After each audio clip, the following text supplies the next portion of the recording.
I'm very pleased to see that Professor Steve Van Leeuwen has made it here despite the accident, and he's a respected Southwest Budjera Warrandi Noongar leader with a profound respect for country. He engages and builds collaborative relationships with traditional owners and other land managers to co-deliver novel and enduring outcomes for biodiversity conservation, biocultural land management and stewardship of country. And don't we need all of that? He is Australia's first Indigenous Chair of Biodiversity and Environmental Science based at Curtin University. I'll also introduce Carol more formally, even though we've seen her this morning and think she's just wonderful. Carol Innes is a Noongar elder and cultural advocate with a strong commitment to work with her community across all sectors. She's currently co-director in Danju Kurulini project, 2029 and beyond, so she's doing that imagining, going out there. And she's, which is about a long-term Aboriginal-led systems change process based in the Centre for Social Impact at the University of WA. She's also the current Aboriginal co-chair of Reconciliation WA, and I'm sure you'll be up shortly. So between the two of them, they're doing a wonderful duet, and this was going to be first, and it is first. It's about First Nations leading.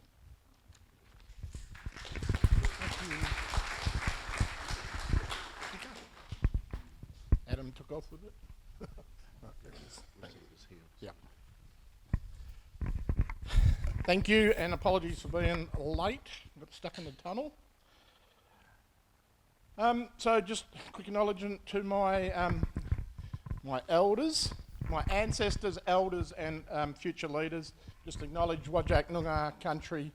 Not my country. I can speak for when my elders let me. Our Bustleton Margaret River. But I can't speak for this country. People like Carol can.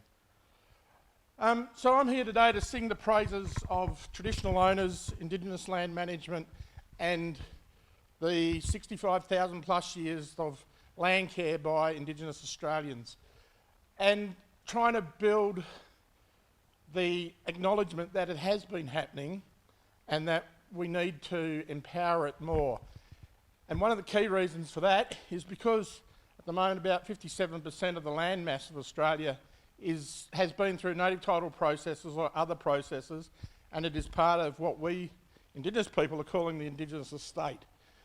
And we would like people to start engaging with us in the management of that estate. Decisions made about that estate should have us as owners of that land included in the decisions and discussions about how that land is managed, looked after and used. Now, I said 57%. 25% of that is actually freehold country owned by the mob. So that's a bit bigger than the size of South Australia. That is freehold land. And really, if you want to go and do things on that, you should be asking the owners, as you would with a farmer out in the wheat belt, or even a pastoralist up at Newman, to access their country. You'd be asking and getting their permission, getting their consent. And that's what we being researchers, perhaps in this case here, want people to start doing, asking can they do things on country.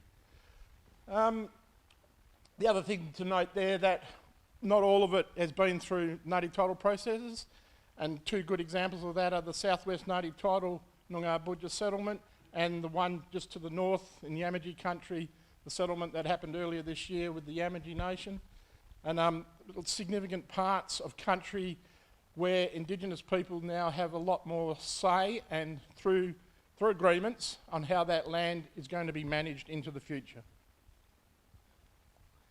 What that looks like in terms of the Indigenous estate, now this one's a bit dated because it doesn't have actual settlements on it like the Southwest one, but there's a whole series of different tenures in there. We like to make things difficult. And you can see where tenures butt up against state or jurisdictional borders, and there's imaginary lines.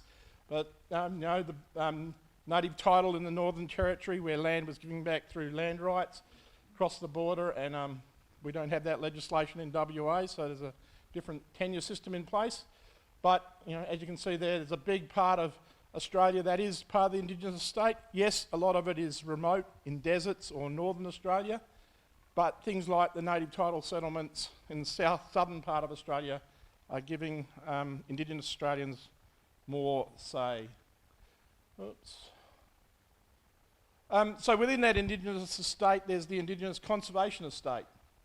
And that is, the jewels in the Indigenous Conservation Estate are the Commonwealth's Indigenous protected areas, mostly, again, in the deserts in northern Australia. I think the closest one to Perth is up at Mount Gibson. We hope in the near future, especially with the Southwest Native Title Settlement, there'll be more in the southwest. And I'm on the board for the mob down at Bustleton.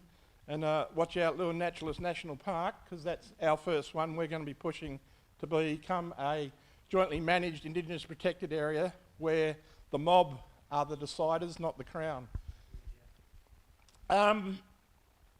So as far as the Indigenous estate goes, 52%, the National Reserve System, 52% of it is owned by Indigenous Australians, managed by Indigenous Australians, and that is helping Australia meet its international targets. Without that 52%, Australia would be nowhere near meeting any of its international targets for reservation, comprehensiveness, adequate and representative reserve system.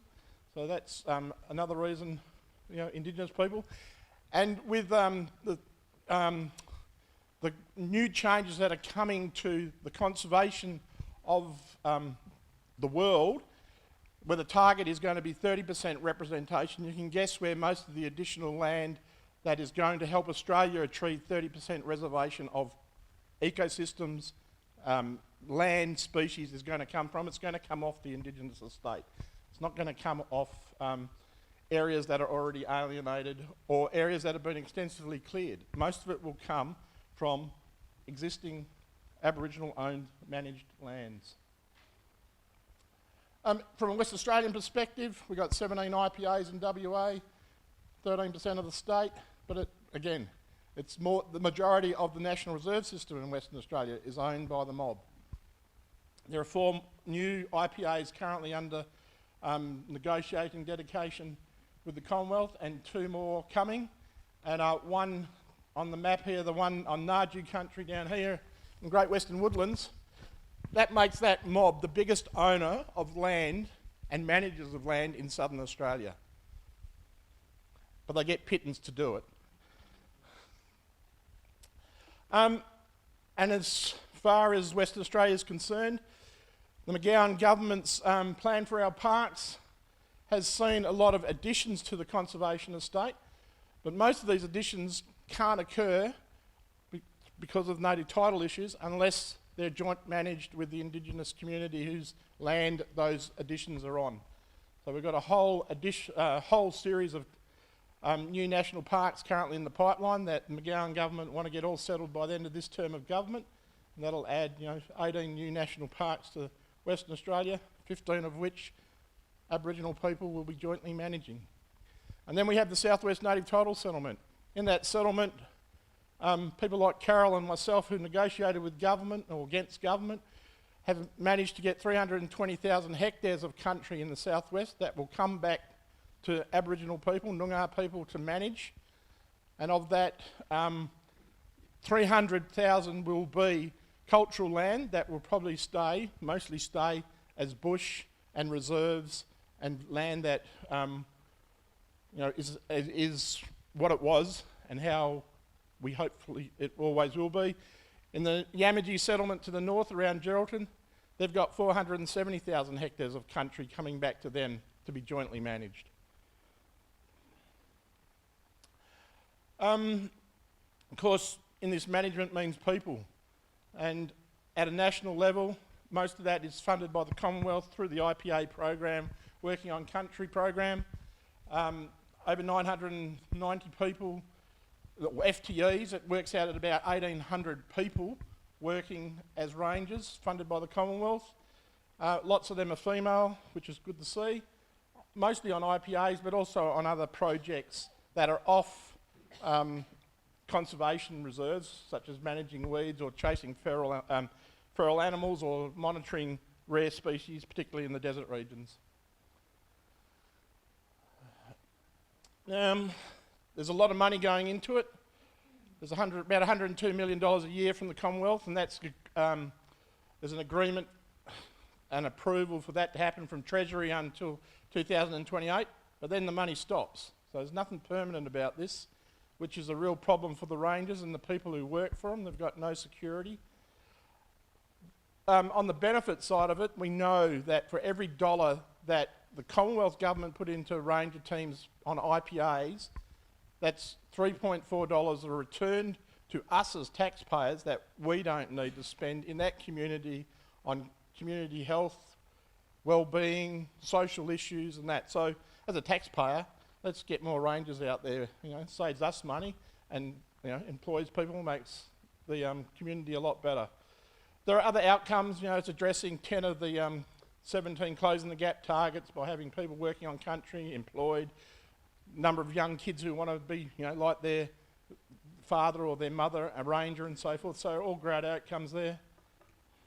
In Western Australian perspective, on those IPA, there's 44 Commonwealth-funded ranger programs in WA, but that's knocked into really small bickies when you think of the McGowan government's investment. So in the last term of government, they put $20 million in, and this term they're putting $50 million into rangers. Great, but again, it's only for the term of that government. So at the end of this current term and the 50 million stops, what's going to happen? We don't know. First round with the 20 million, there were 35 ranger programs operated across the state, lots of people employed. Steve Dawson had a strong commitment to females in that, and so most of the employees, or over half the employees, were females, which was great. The really good thing about it was that the WA program was done with a lot of co-design and relationships with NGOs, particularly people like Pew, the Nature Conservancy, Maya Foundation, AWC, Bush Heritage, and so there was a significant amount of co-investment that came in from partners into that ranger program. And there are lots of rangers, and there are lots of people doing great work on country and organisations who support them and bring them together so they are able to do their work. Doing all sorts of things from heritage surveys to working at the WA Herbarium, getting trained in how to collect seeds so they can go back on their own country, collect seeds, store it appropriately and sell it to the miners. Monitoring sea country, dugong counts, turtles, so forth. Particularly fire, and particularly in the desert. Lots of fire work in the desert and in the tropical savannas where there's an economic return to do it through tropical savanna burning, where large corporates like Shell and Woodside are paying rangers to burn and getting carbon credits for it through carbon abatement programs. And when the mob gets together, they're quite a formidable bunch of really enthusiastic and passionate people who want to look after their country. And they work with researchers and other people to deliver lots of great things, particularly in the desert regions, monitoring and working with threatened species people, producing seasonal calendars, which become a bit of humdrum, I guess, but the great thing about seasonal calendars is they're capturing knowledge from elders before the elders pass, and that knowledge then can be passed on to the younger people as they come through their communities and so forth. People working on the Swan River and the Canning Rivers and Blackadder Creek just down the road, helping to work out plans to restore that from a culturally appropriate way. Just lots of programs, ethnobotany books, documenting their knowledge. And it comes back to, really for them, capturing, besides managing their country, it's capturing traditional knowledge and passing it on to future generations, but also educating Western scientists about how country works. And for those who want to know how to do it, there's some great documents out there, particularly the Our Knowledge, Our Way country, because I was involved in that one, so it's got to be the best.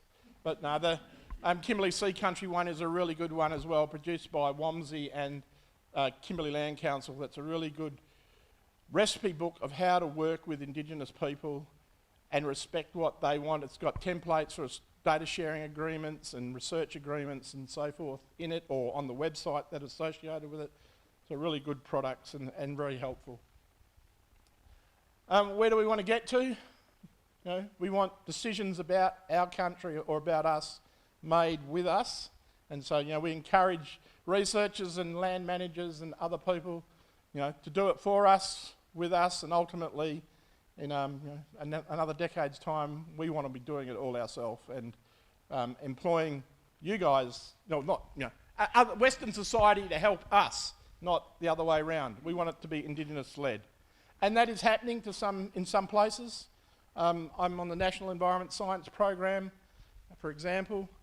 All the projects in that program that I'm in, which is Resilient Landscapes, all the projects have to be approved by the Indigenous Advisory Committee I run. So if you've got a project you want to do, it's got to come through that committee before it's going to happen. And so, you know, there's going to have to be an Indigenous voice in that program. And just some tips, which hopefully most of you are aware of this because you're from the ground up, but people need to be culturally aware when they're working with the mob. Customs and belief matters. Things like sorry business is a real thing, and understand that. You can't rock up to a community when someone's passed away and expect to sit down and get an agreement signed or start talking about a project. It's just not going to happen. And while consent, we want everyone to get consent to do things on country, consent can also be withdrawn at any time. That's all our rights to do. That's our human right to withdraw consent. And for a researcher or a program, that may just stop you right in your tracks, and it might be a long way into a process. But people have the right to do that, and in a research space, lots of people don't get that.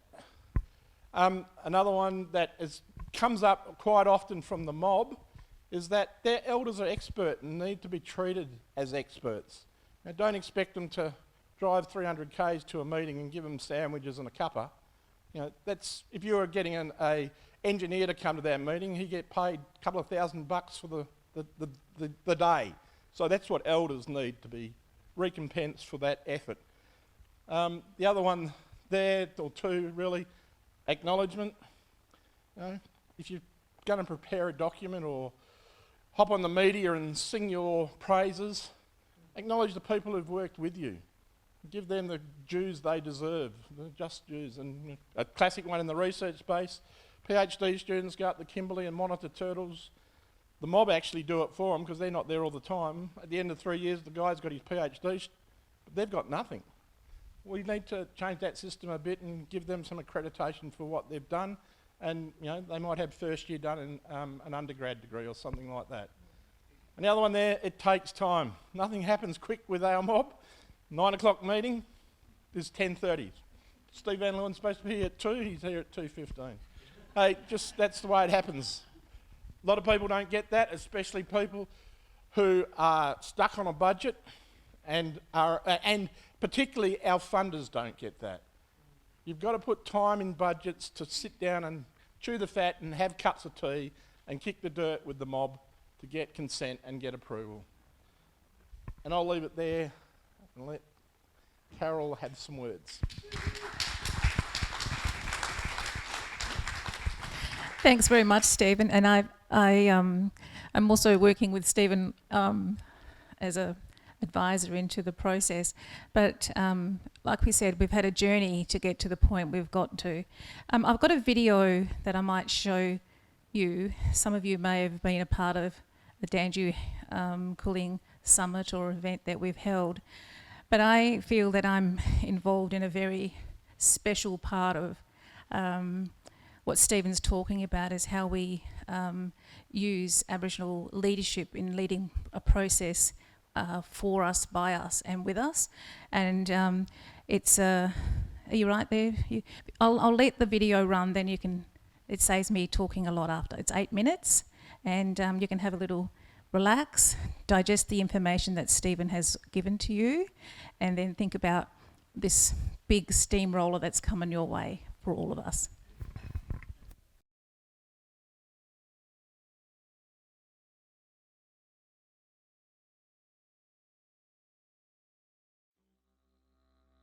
Kaya. My name's Noel Nanner, and 2029 is the focus.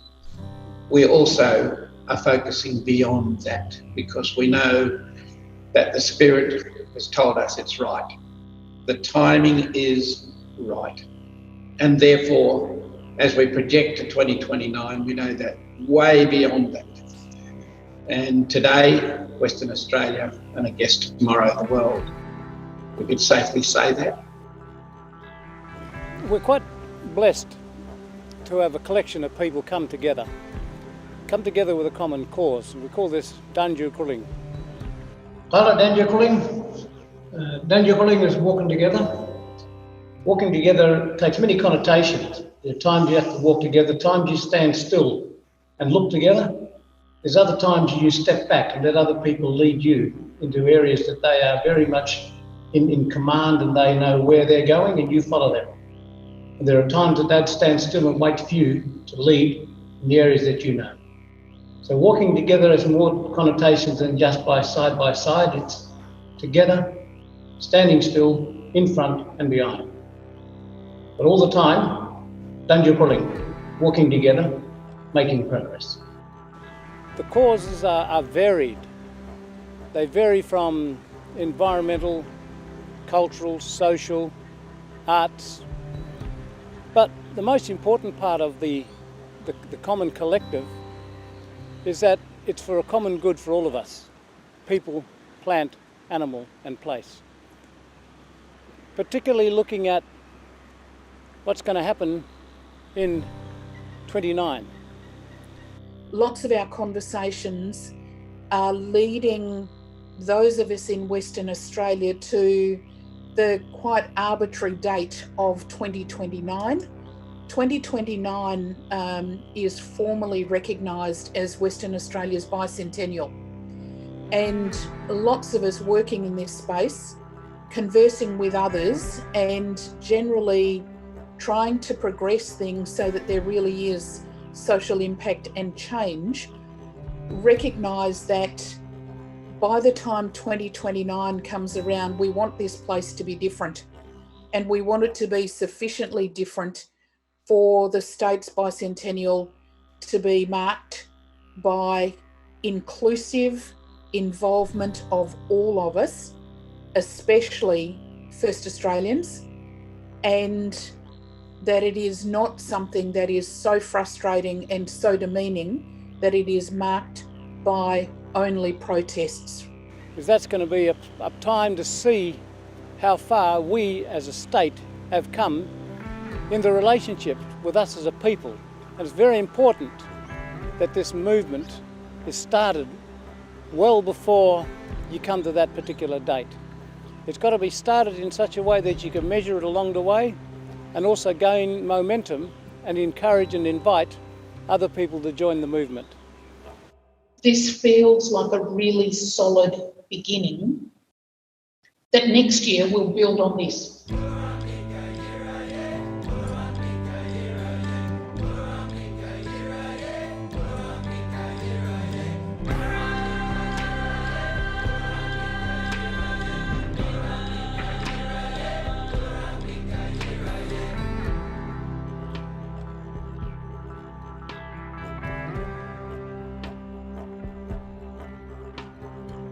And the year after we'll build on both years. And I think the impetus that will come from that, increased learning, more discerning, I think in terms of the standards and expectations that we will set for ourselves together, is going to make this impactful in a way that I don't think we've seen here, and I don't think has been seen in other places.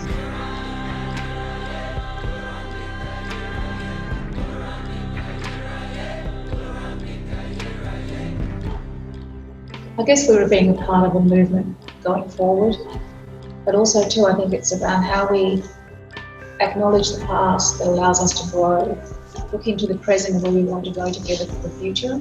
And a number of people are relying on us, all of us, to leave in the hands of our grandchildren, our great-grandchildren and those that follow is a place that they feel that they belong to. And I guess that's where we're coming at it from.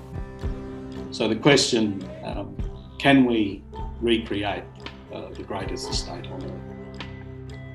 I'm really happy. My heart is happy. My spirit is happy that we're here. Happy that you're all here to join us in this great conversation. You know, to hear that old Dala Jaraba, Bepene Jarabo Jaba, Kobara to Anona Gotokona Jaraba. It is beautiful to hear the tongue living and running on our land still today. And as we build and build and build, we want to make sure that we don't forget you, wherever you might be watching this, and the opportunity that we have now to bring this to you. And it'll then go wherever it might need to go. And if it sparks an interest in yourselves, wherever you might be in the world, then always remember and understand that we're here and we're thinking of you, not just ourselves, because something like this is about the greater good for humanity, not just us as individuals. And working with a group of people like we have here in this team is something that I don't take for granted. It's just awesome to be part of it, and looking forward to the contribution that we can make to help as we make our way forward. A learning institution like this, it's fitting that it's here, and that gives it its academic credentials. And then we'll have all the different aspects of our cultural groups and the impact that's been thrust upon us since the tall ships first came. We can thrive together, strive together for the change. That's where we are. And I think a big part of the collective wisdom and knowledge amongst us all here has been an empowering process for us to give our voice to something to change. And I think that's the impact that we want to leave with you, is that whilst we're talking from our space, our hearts, the change that we all want to see together. And if you come to the conference, you get a wicket back. And may the good spirit keep everyone safe. Kaiawa.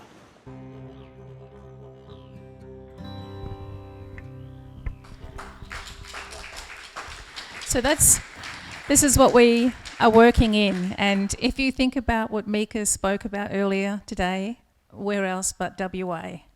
And this is what we're doing together. So the collective shift that you're all in, what we're in, it all connects. It all stands for a reason. And I think listening today, a lot more work we need to do together as part of our environmental push, and what Stephen talked about just with you earlier. There is an opportunity that we've all got to connect up. We can't do this in silos. We can't do this without each other. And I guess that's why the four of us jumped in deep with this process.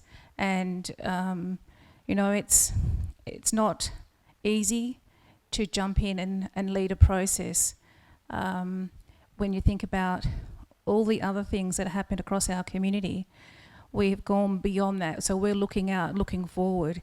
And we're hopefully, through this process, we're engaging, because the work that we do, we engage at the very top.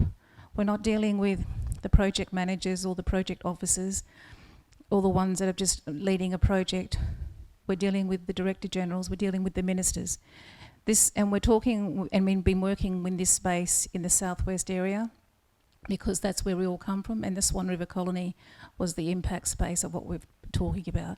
We've been invited to the Pilbara. We've travelled to the Pilbara in May this year, and we've done global conversations, and global was the year after in COVID, when we were invited in to speak to the Gaia Network, but also the United Nations Network.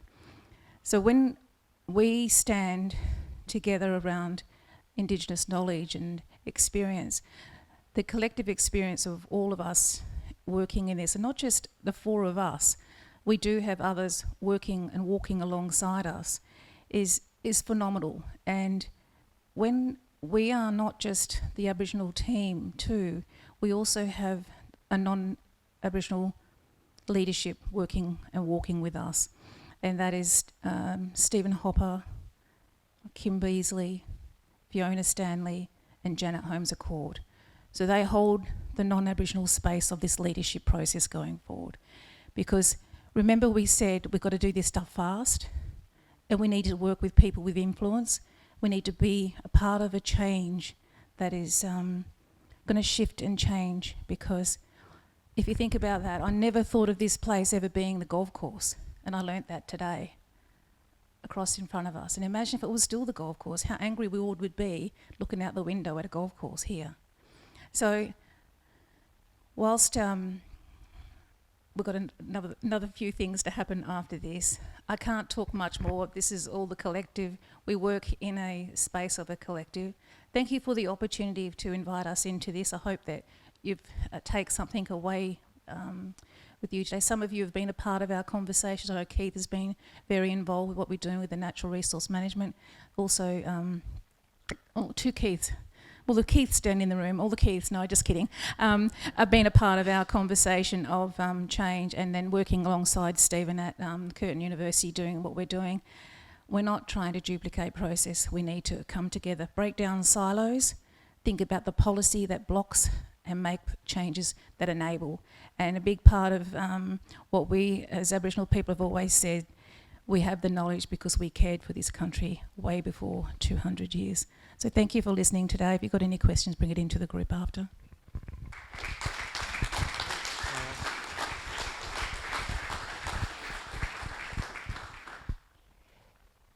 Reimagining the future, and thank you for your leadership in doing that. One of the things I was told by a couple of the elders down from my mob is that for all of us, don't hesitate. It's actually about stepping up in partnership, and sometimes what gets in the way is feeling like you're going to do it wrong. When you're wanting to do it right, to partner with First Nation mobs, and the advice I was given is, don't worry about it, just start. There's been some great resources shared for you to use. We've got a bunch of resources on the WA Landcare Network website, and we're going to add more that Stephen and Carol have now offered us so that we can expand those, because that's what we need to be doing, every single one of us, in all of the work that we're doing. And what comes out of it is your work is better and you are enriched. You know, so that's been my experience, and it's awesome to have you here and sharing the amazing vision that you've got for Reimagining WA, because that's where we're up to and we've got to move fast.